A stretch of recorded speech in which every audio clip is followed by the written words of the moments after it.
computer. Okay. Yeah. Yeah, because I was Where is it? Look, there we go. yeah. Record. Record to the cloud. Okay. You may want to separately record it to your computer. I did. Yeah, I did. I mean, I hit the button, hopefully it is doing that. You never know. It's that circular button with a dot in the middle. Yes, it's on. Yeah. Yep. Yep. It's on. Okay. All right. So I'll do the share. Thank you for the reminder. Okay.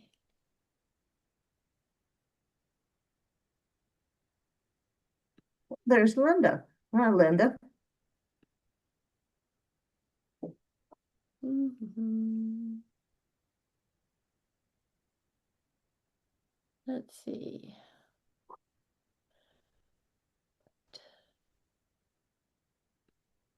So, can you see the slide? Yes. It, Um, dark purple background. mhm. Yes. It's Yeah, nice. so okay, so everyone can see that it doesn't have any other stuff going on, just that. Okay, great. Okay, so yeah, this is a slideshow that I'm really grateful for this opportunity to share with you all because I consider you all my tribe and we are all dealing with the same issues. And I think um, putting before you these images and these ideas, hearing your impressions is going to be really helpful. I have complete faith in that. So you will see how it goes here. So I guess I have to Ooh, now. Okay. So can you see that? that's lovely. Yes. Yes, Cimabue. Okay, so my first encounter with Italian religious painting, I'm calling them paintings and not icons because of the controversy that I feel, that this is anything I say that you think should be corrected, please do. That's what I want, okay? Because my understanding has changed so much. When I first started studying icons, like more than 20 years ago, I studied with Orthodox iconographers and usually male, but not always. And it was very, very strict. And, there's a definite right way and a definite wrong way. And it's taken me a long, long time to be able to kind of open my mind and think outside that box a little bit. And my work is really concerned with this idea of how can I incorporate other types of beautiful religious art without sacrificing the important things about icons. And so when I encountered these religious paintings, so that's why I call them paintings and not icons. I don't want to ruffle any feathers, but it was in Florence when I was studying portrait painting. I had a summer there, and I just happened to stumble upon the academia and went inside and looked around and saw all the amazing things that are in there. But on the stairway going up, there were all these Italian icons. And then on that second floor, there was two, I believe it was two big rooms of Italian icons. And I was so surprised. I didn't know that there was such a thing. And when I look back on it now, I realized that I had really closed my mind and allowed my mind to be prejudiced against Western Italian religious paintings. And so I've gone back to it in the last year or so and tried to bring forth some of the things that I think are so beautiful, and also to see the things that are similar and also different. But certainly in this one, which is Cimabue's Madonna, which is around, he painted this around 1250, you can see that there are iconographic influences in this. Um, Yes, so- well, it's sort of obviously the same tradition. yes, yes. But what's nice about it is that they fit so much into the pictorial space. I was noticing that, how many Huh. angels they have, and down below, the prophets. Um, and then there's the decorative element too, the throne that she's sitting on that becomes almost arched windows below. Um, the decorative element starts to appear more, I think, in some of these, as we will see. And But I wonder who those people are at the bottom. yeah, I think that one is Moses and one is Elijah. And then in the middle, I think the one on the right is King David, but I'm not sure the one on the left. Ah, okay. Um, yeah, so anyway, but so beautiful. And also, another thing that I noticed is the shaped panels. So these are panel paintings. Many of them are, you know, in churches. Um, so here's like a small shape, but later we'll see even more shaped. Oops. So here's one by Cheney de Francesco around 1380 of St. Different shape. Pardon me? A panel of a different shape. Yeah, yeah. Yes, that's lovely, isn't it? And the decorative element, I'm just so in love with it. Um, I love that floor on the very bottom. Isn't that pretty amazing? Yeah, I mean, it really seems to contrast aesthetically, precision, right angles, the throne she's sitting on and so forth. And yet below on the floor, that's almost hand painted and much looser. Um, I think that's kind of neat. But we still have the flat halo. So, you know how in the Renaissance, the halos started to be three-dimensional. Um, and I'm working on a large commission. Well, I'm working on a proposal for the commission. It hasn't happened yet, but doing all this research on St. Catherine because it's for a church of St. Catherine of Alexandria. And oh, that's exciting. Yeah. and honestly, I really didn't know very much about her. I kept confusing her with St. Catherine of Siena. And when I started to do the research on St. Catherine of Alexandria, I realized that in the Middle Ages, she was a major saint. So, Yeah, she was a major saint. She was one of the saints who spoke to Saint Joan of Arc. yes, yeah. And she shows up in a lot of the Italian and medieval paintings. And it just kind of fascinates me, again, this study of icons, um, how here we are in our contemporary world. I would say almost everybody I know in Sarasota doesn't know anything about St. Catherine of Alexandria. But if we lived in the Middle Ages, everybody knew. Isn't that kind of interesting? Yes, well, they knew about a lot of saints and they celebrated their days. Often they were holidays. Right. They were really, They had to do with agriculture. You would start planting such a plant on Saint So and so's day. It was important. yes, yeah, it was important to their lives. The saints' lives were part of the fabric of their lives. So that's St. Catherine. Here's around 1375, Niccolo di Pietro Gerini, um, an Annunciation. But again, you can see the iconographic influence, although very different, uh, what's the right word? Would it be iconography? For example, I don't think you would see Christ in the air like this, holding his blessing hand over Mary in an Eastern icon.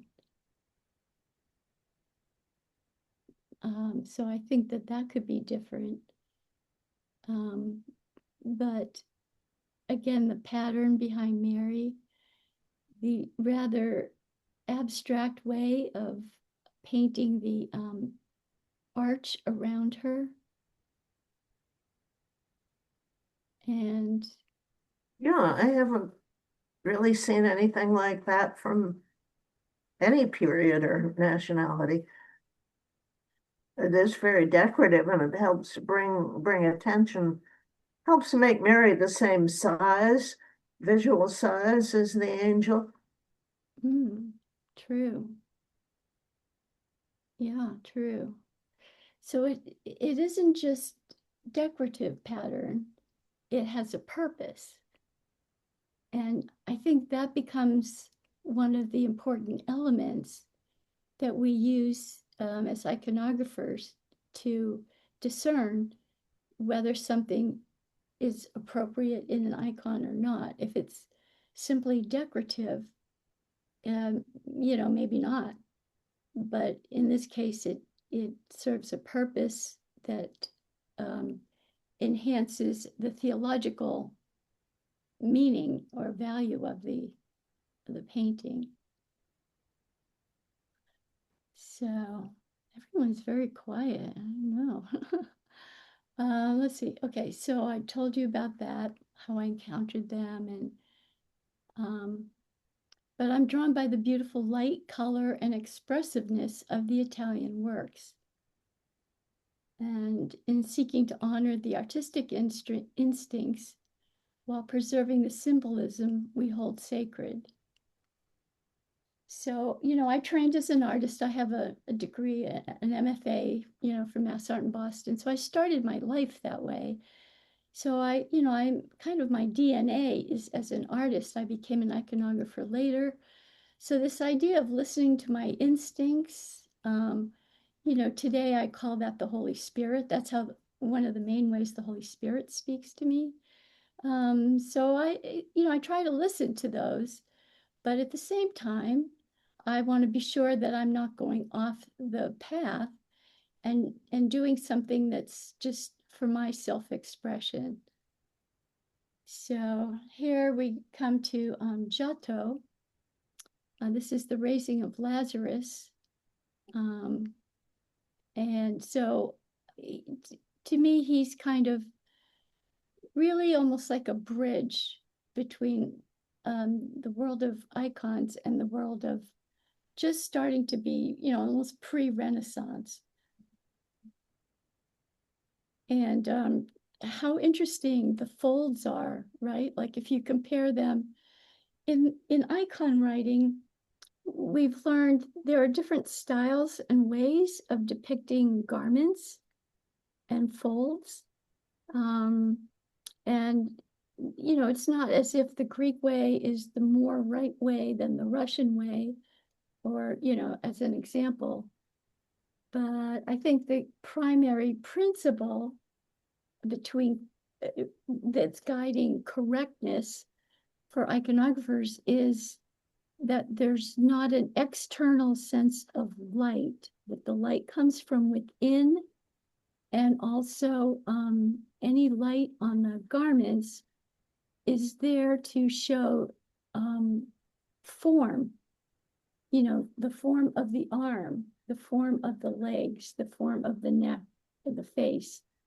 Well, I find both of them, interesting. The Greeks too, that they really liked cloth. If you look at a lot of contemporary portraiture, the clothing sort of fades out. It's not important. But Mm. iconographers, most of the Greek artists and Italian artists, those clothes are expressive and the wrinkles are you know, Yes, show the yeah, form, often the gesture, and yeah, they're very important. I yeah, mean, look at Lazarus there, the way he has it so tightly wrapped up. yeah, You can sort of feel the tension of the fabric. yeah, that's true. And George Cordis, who you all know of, I'm sure, maybe some of you studied with him, he has a really interesting book called Icons as Communion. And he talks about how the folds, the directional flow of the spiritual energy can be directed by the folds. You know, the way the light hits the folds and moves through through the pictorial space. So that's another thing too about, you know, how we handle light on folds in icons. Um, because, you know, we all learn how the light in the icon is really God, right? I mean, that's why we use gold in the halos to bring that encounter of God, you know, God's light coming out and meeting the viewer and bringing the viewer into communion with God through looking at the icon. So the gold in the halo is one way we do that, and the light in the icon is another way that we do that, and the lines in the compositions is another way we do that. I mean, I know I'm speaking to the choir here, but the choir is all very quiet, so I'm carrying on. But I mean, we all learn about inverse perspective and so forth, and that's the purpose, isn't it? To bring the viewer into communion with God through the experience of viewing the icon.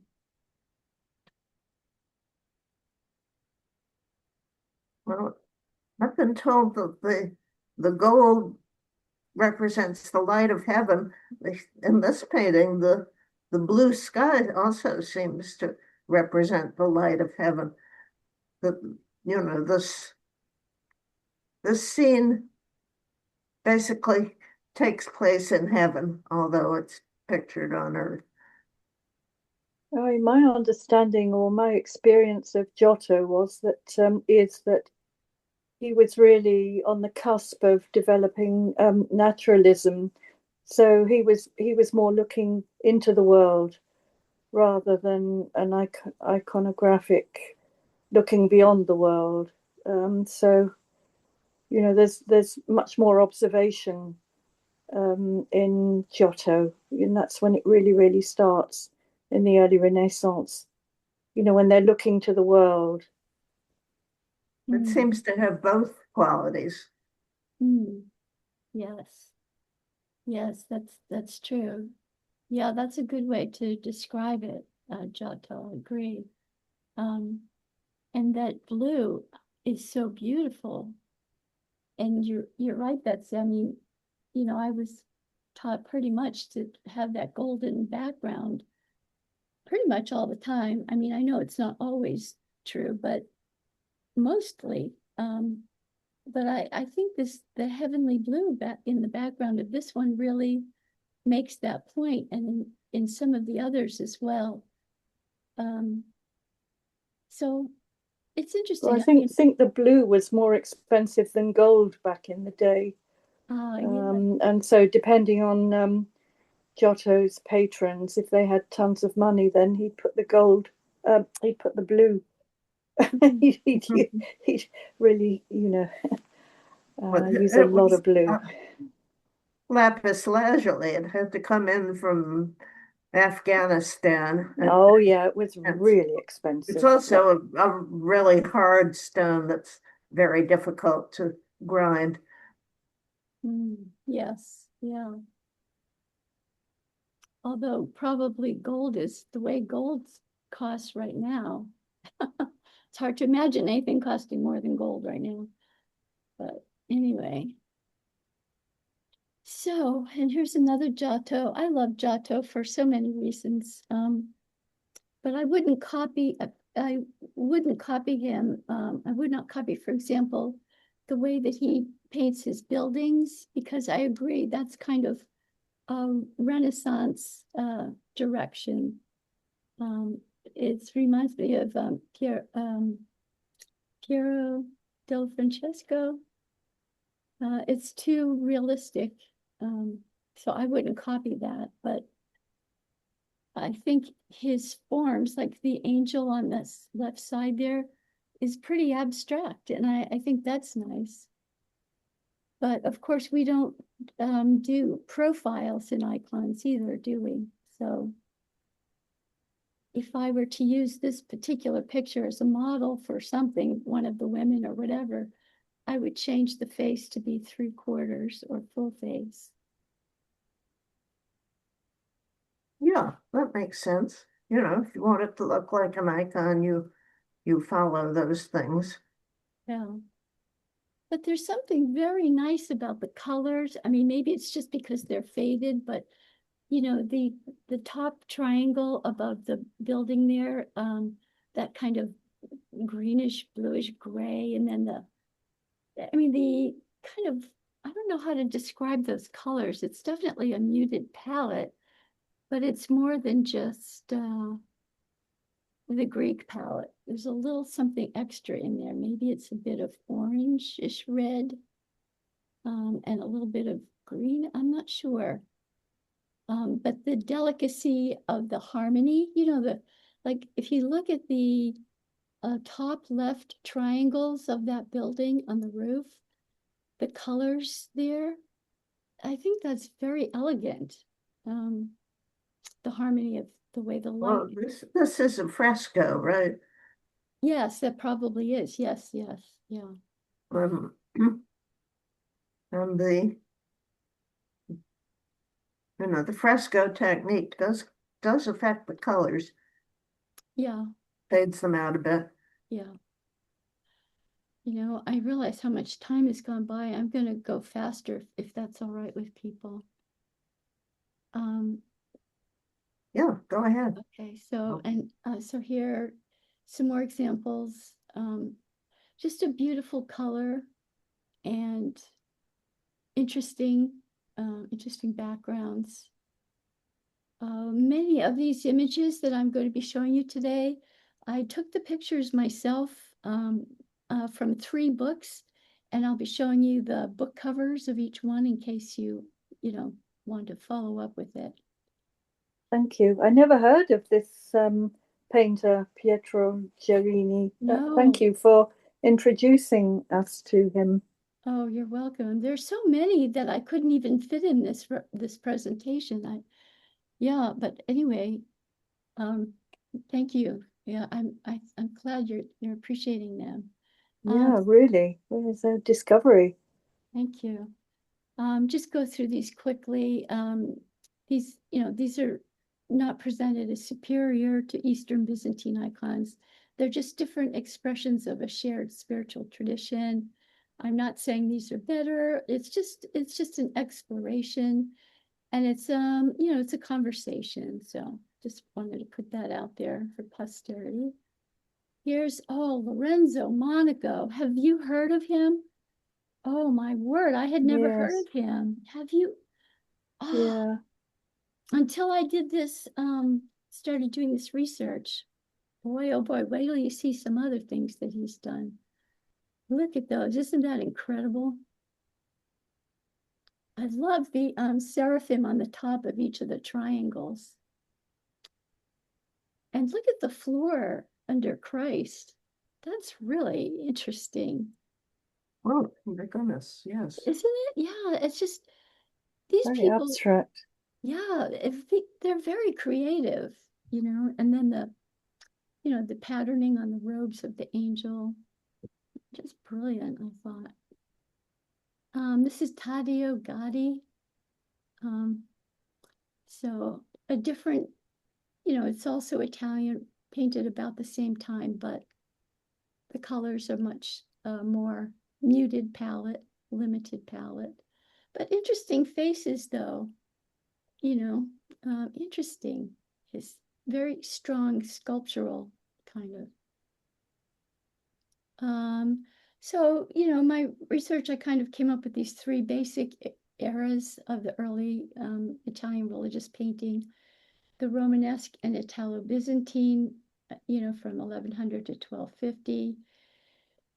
And you can see in them the flat hierarchical compositions like we have in icons, symbolic representations of spiritual majesty. Now that's kind of interesting. So I found that to be more common in the Italian works that I looked at, this idea of spiritual majesty. And then the Proto-Renaissance, so Trecento, so that's before the Renaissance. They start becoming more anatomically accurate. They have more emotional expressiveness.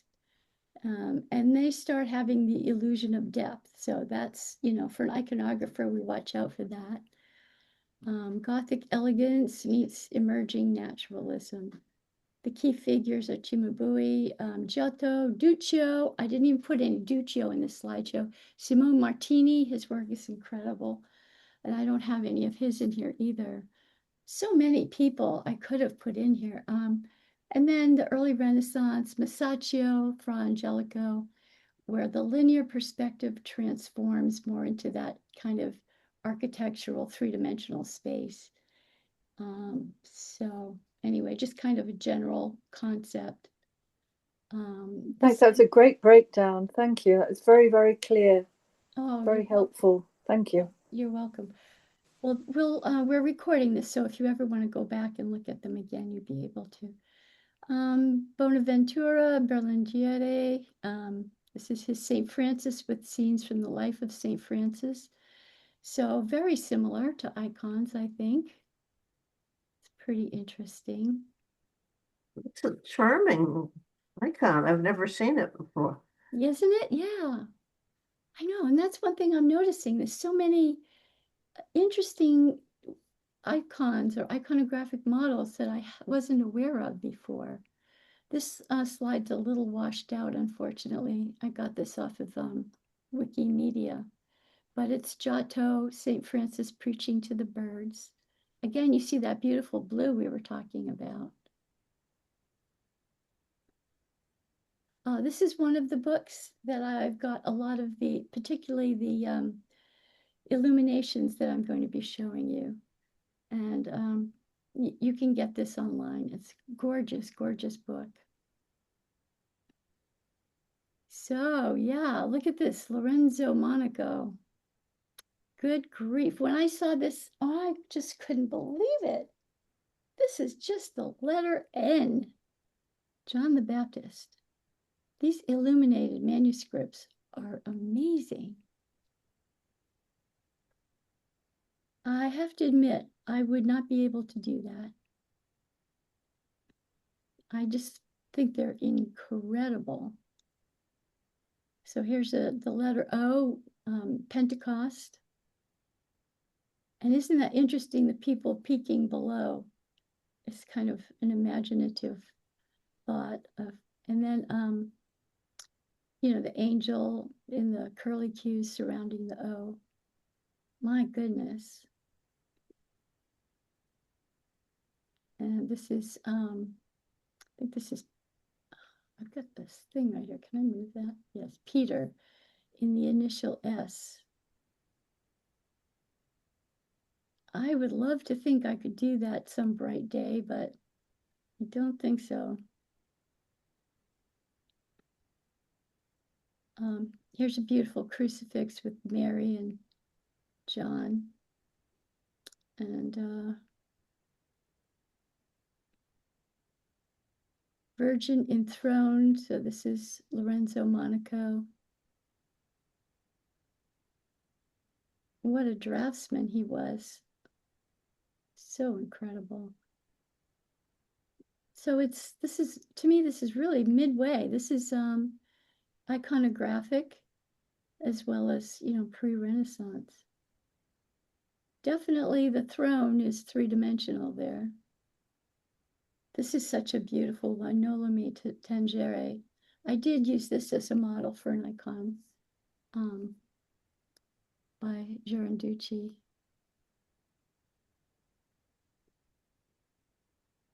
A beautiful lamentation. So there's just kind of a richness to the colors as well that I love. Niccolo di Pietro Giarini, again, he Virgin enthroned with Saints Anthony, John the Baptist, Lawrence, and Julian. Saint Lawrence was another saint in the medieval times, was very well revered, and you don't hear about him that much today. But just magnificent. Look at those angels. Oh my goodness, the patterning on those robes. Ah, this is Fra Angelico. I didn't realize he did illuminations, illuminated manuscripts. But that's quite beautiful.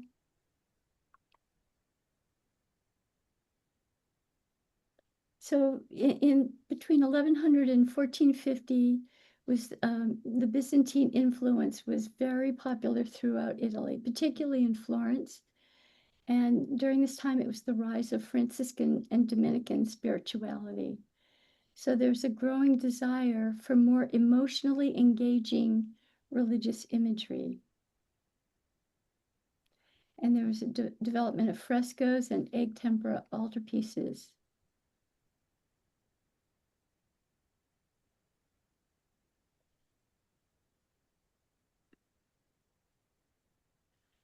So what Italian painting inherited from Byzantium and where it diverged? The shared heritage is the gold leaf backgrounds evoking divine light. The hierarchic scale, size expresses the spiritual rank.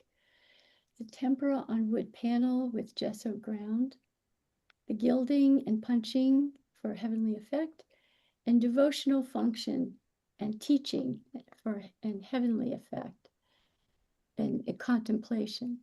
But the Italian departures, progressive naturalism and anatomical study, illusion, here we go, illusion of three-dimensional space, emotional expressiveness in facial affect, and integration of painted frame with composition, linear perspective as spiritual metaphor. So I just want to say something about this idea of the illusion of three-dimensional space. I was telling Betsy when I was doing the research for this, it just came to me these quotes. I would never have thought to look for these quotes, but they really speak very clearly to the issue. This is from St. Augustine, and he is saying that an illusory image is lying. It's not telling the truth. So he says that illusory images like actors are lying because an actor on a stage lies because he is playing a part, trying to convince you that he is a character in the script when in truth he is not. A painting of a cat is not a cat, but the artist tries to convince the viewer that it is.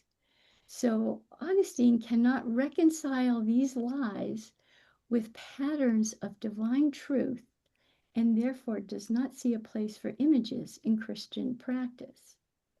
I think that is so fascinating because just the word patterns of divine truth, that is our sacred geometry right there. So that shows me how important the sacred geometry is to icons and the fact that we are creating symbolic images and not naturalistic ones. Another one is Tertullian.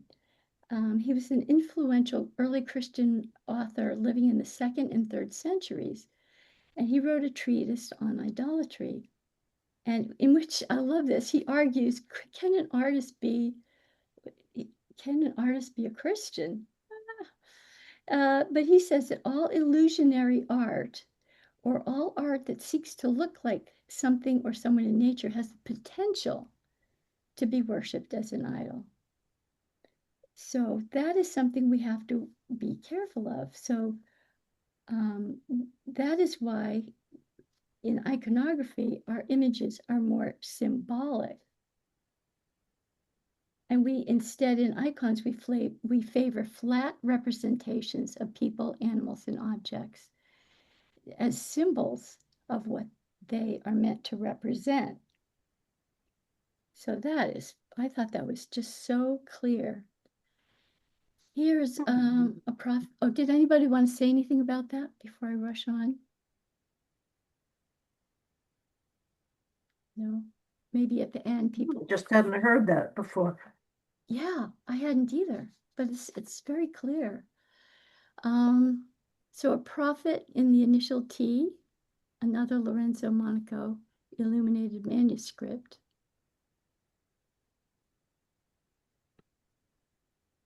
Joseph in an initial V. It's interesting the way they have the scrolls coming outside the frame too. So just a little mention here about how we paint the icons with tempera on wood and applied over gesso prepared wooden panel. The same foundation used in Byzantine iconography. So this was the early Italian religious art. But this is the Western depictions of art. Frescoes where the monumental wall paintings work directly onto the wet plaster. And then the gilding and punching. You see a lot of that with the gold leaf tooled decorative punches to create luminous textured fields, emphasizing the heavenly nature of the subjects, and the frame as form. Crucifixes and polyptych altarpieces were designed so that frame and image were one inseparable composition. That's pretty interesting. So here we have Fra Angelico, the crucifixion with St. Dominic around 1441. But you're starting to see that progression. But wow, how amazing. I love that decorative border around the arch. Yeah, it becomes part of the architecture. The frame does. Yeah. So they really were As well as combining. part of the painting. Yeah, the architecture became part of the painting. I don't suppose there's anything wrong with that in terms of iconographic. Does anybody else have any thoughts about that?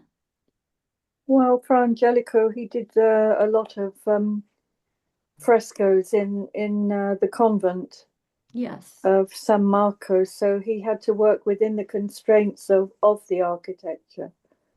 And then also in Florence, there was an awful lot of focus on building and architecture at the time. So I guess they just had to incorporate,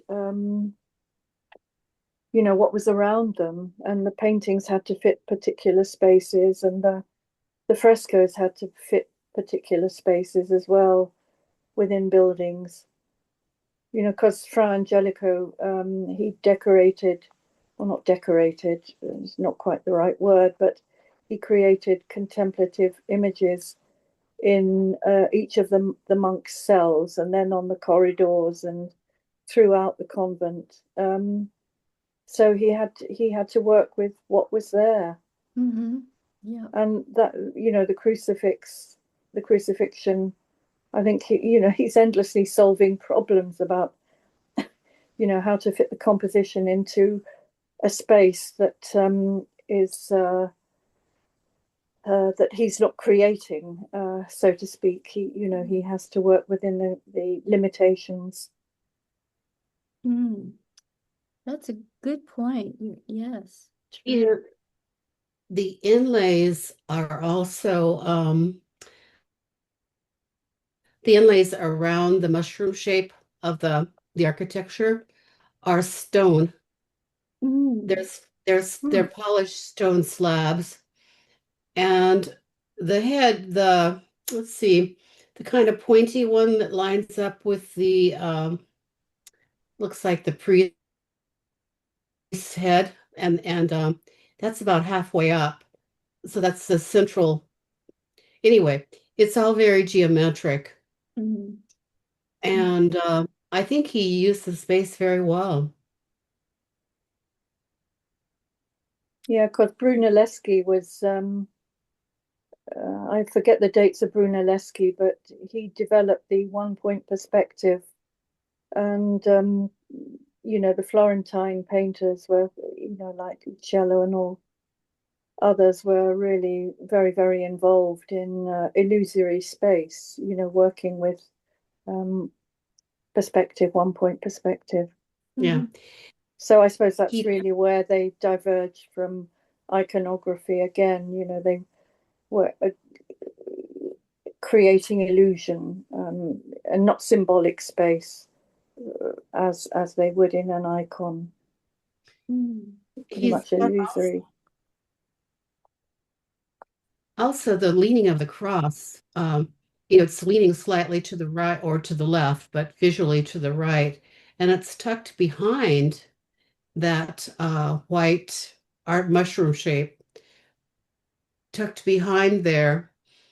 Otherwise, if it were, painted out and over that shape, it'd tend to fall forward on us visually. Mm. So he's tucked it back there and it's held there Mm. visually, which I think is really pretty nice. Mm. Yeah, yeah, it's pretty brilliant, really. Yeah. Yeah. And I was looking at the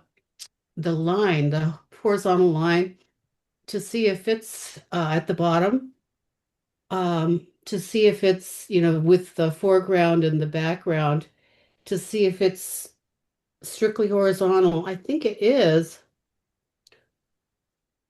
This could be my but then the it crossbar, it might be my picture taking because these are from a book.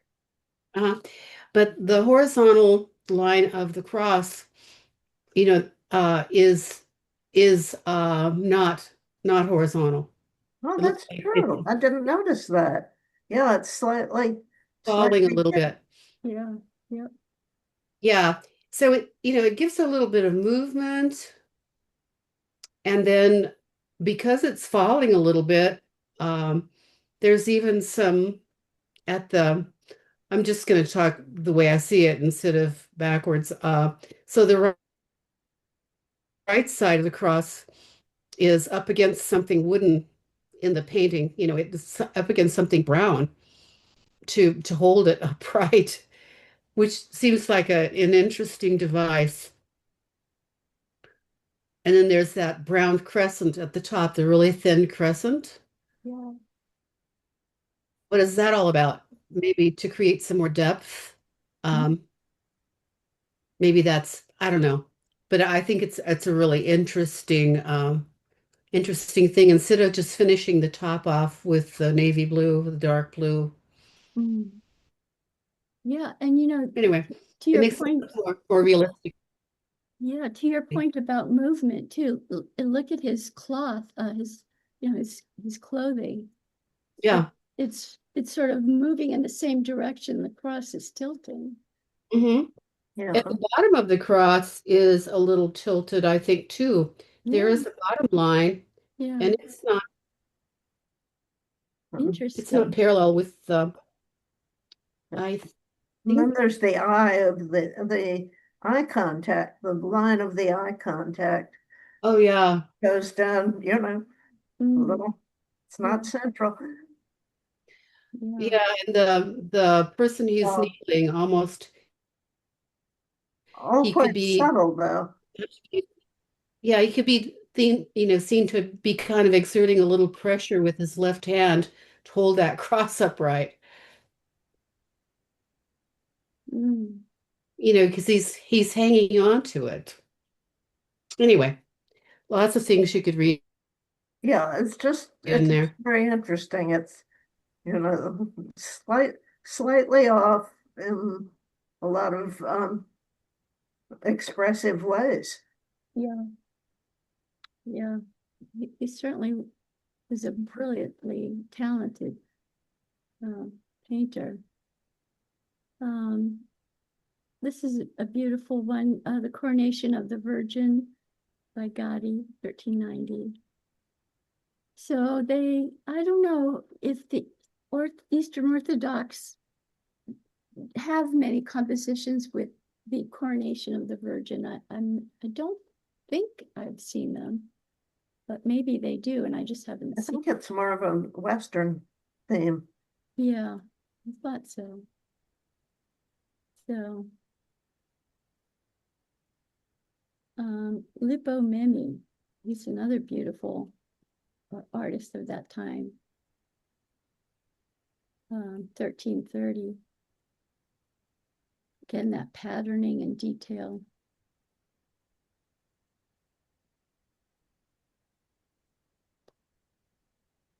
Okay, so what draws the eye and the spirit? Light and color, luminous, carefully modulated color fields that go beyond symbolic convention toward a sensory experience of the divine. So I think we talked about that with that blue color. That would definitely fit in that category. The surface quality, a shared insistence on the decorative quality of the painted surface, regardless of medium, as a value in itself.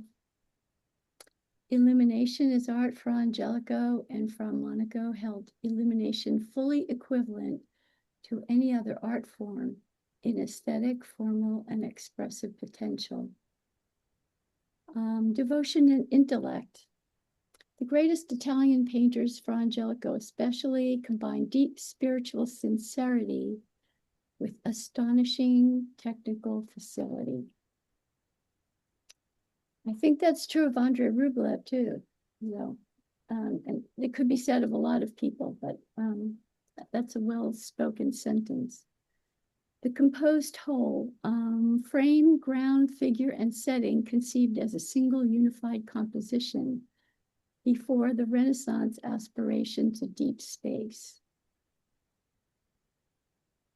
And so, emotional truth, gradual emergence of authentic human expressiveness, grief, wonder, tenderness, without sacrificing the iconic gaze. This is one of the books that I took a lot of these pictures from. Italian paintings from the Richard L. Feigen collection. It's a beautiful, beautiful book. Another Fra Angelico, the Transfiguration. Just so incredible. One of the questions that we might ask ourselves is, what elements of Fra Angelico's work support devotion, and are there any elements that might distract from devotion? So I don't know if you have any thoughts on that. This is certainly a very different interpretation, visual interpretation of the scripture, but the elements are still the same. I mean, Christ is in the mandorla. His garments are shining white. The three apostles are below, being astounded by the light and the experience. We have Elijah and Moses on either side.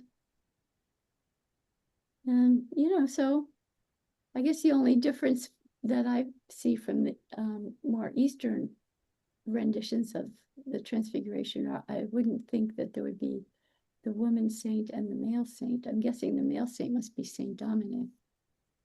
They have a mystical quality to them. Yeah. They sure do. Well, yeah, Many of his do, in the on that series at the it's it, San Marco. yeah. Mm-hmm. Yeah. So beautiful. When I saw this in Italy, this color here, it's kind of a violet color. I've become obsessed with finding that color. But I think you really have to just mix it yourself. It's such a subtle color. Mm-hmm. I just love it. So, primary functions of the early Italian religious paintings.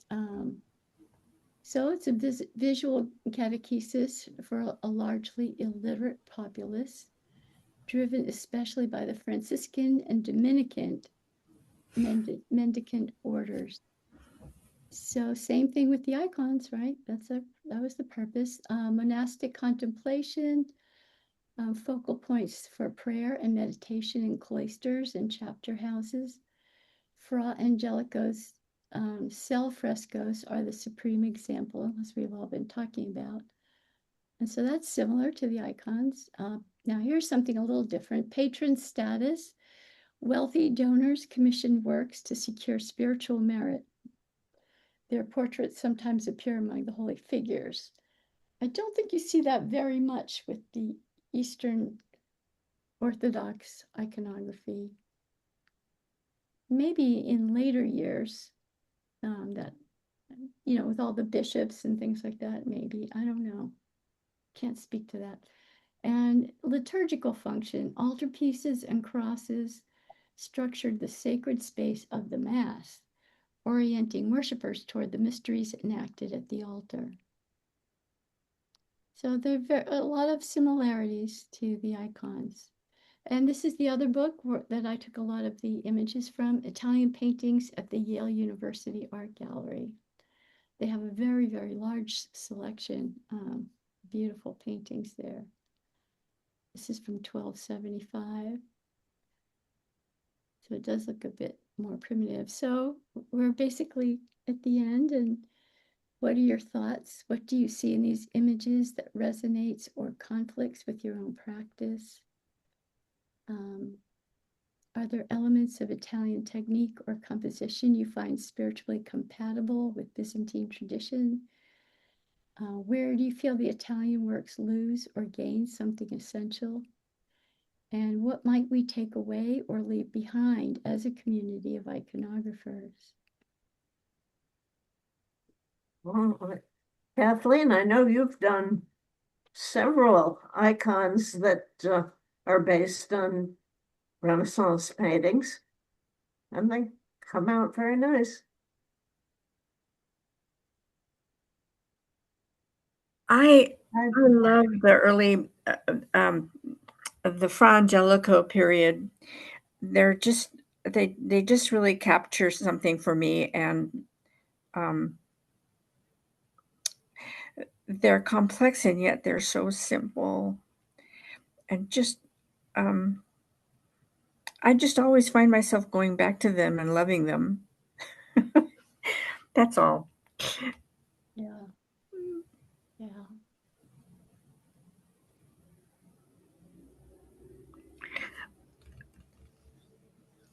I also, you know, I saw some very interesting frescoes in Macedonia that were that were obviously inspired by Renaissance paintings, like Christ ascending the cross on a ladder.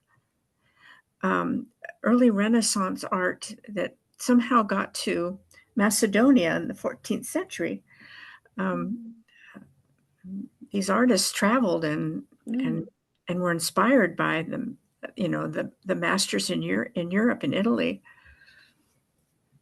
Yes, I discovered that too in the research for this slideshow.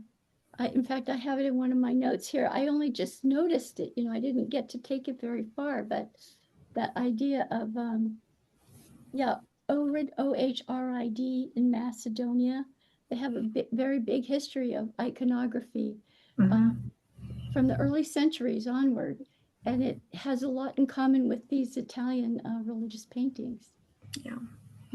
Yeah, the ones in Nerezi near Skopje have expression.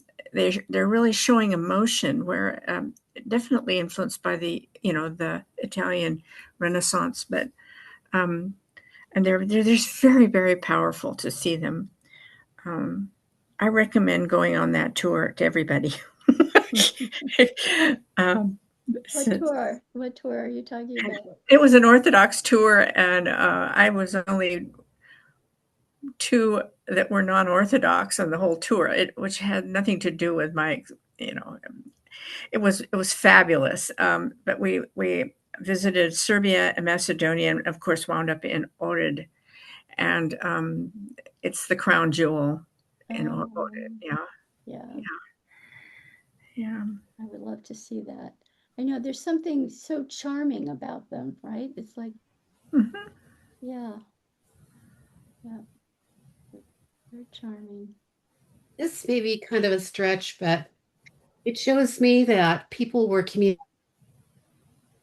visually a lot more than just online or talking.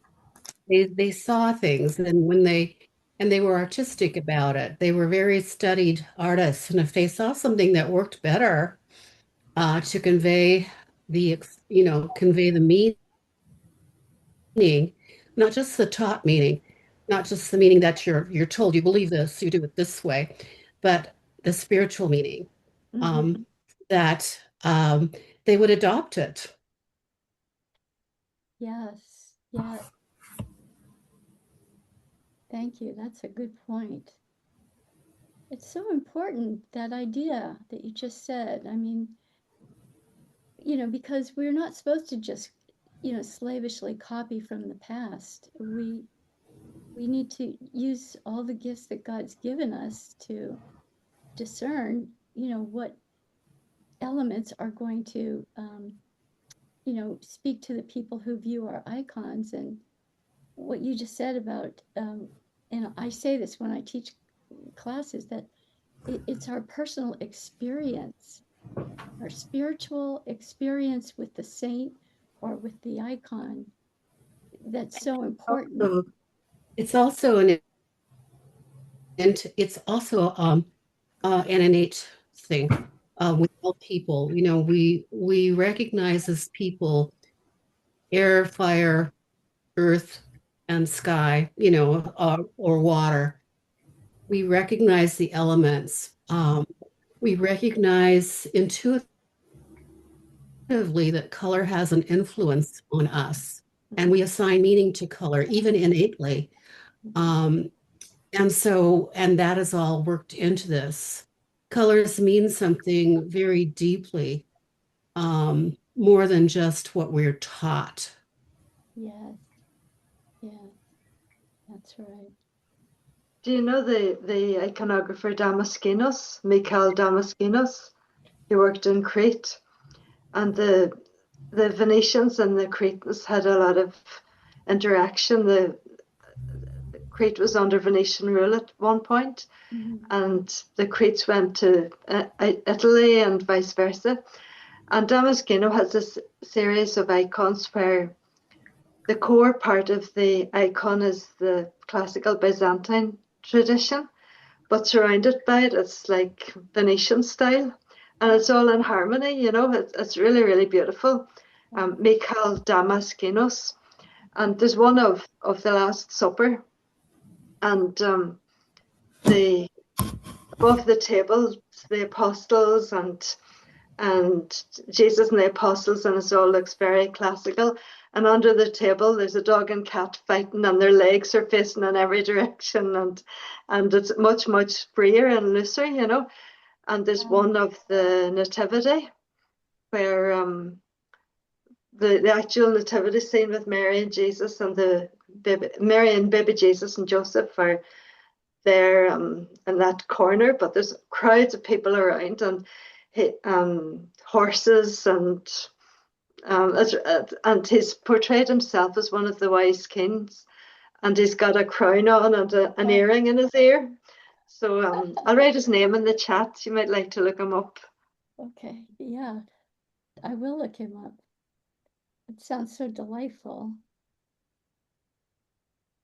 Yeah, I really appreciate all of your comments, because I don't know, maybe it's just me, but I mean, I grew up Catholic, and I love the Catholic Church. I'm Anglican now, but um, I had this strong sense of, just do what you're told. And so being able to look at Italian icons and speak to you all about it. I mean, it's like, to me, it was like a little scary to admit, that, I'm willing to think outside the Eastern Orthodox box and look at Italian icons and be influenced by them. But your comments are just so refreshing. And Betsy, I just thank you so much for having this group, because it's been so important to me to have you all as a sounding board, and to know that you're there, and that we kind of help each other, to make our way in this 21st century, where we're competing with the wrestling match today on TV or whatever. Well, thank you. Thank you very much. That was wonderful, Christine. Thank you. Oh, It's so nice to see everybody. yeah. It was wonderful, Thank Chris. you, Betsy. It was wonderful. Thank you. I'm laughing because this is the best show around, and there are only a few of us here. Yeah. Yeah. Yeah. Not for lack of trying. And if anybody Yeah. ever, I know. wants to add a name and forward it, please do. Yeah, we'll do. Thank you very much. All right. Thank you very much. Christine, Thank you. It's lovely to see you all again. you did a very thorough job of putting that all together. Thank you very much. Yeah, it was brilliantly presented. Thank you. Well, thank you all for being there, and I'll look forward to seeing you all again soon, I hope. I look Bye-bye. forward to the Okay, well, next month, I think we've got Maria Tina Karamanlakas on her most recent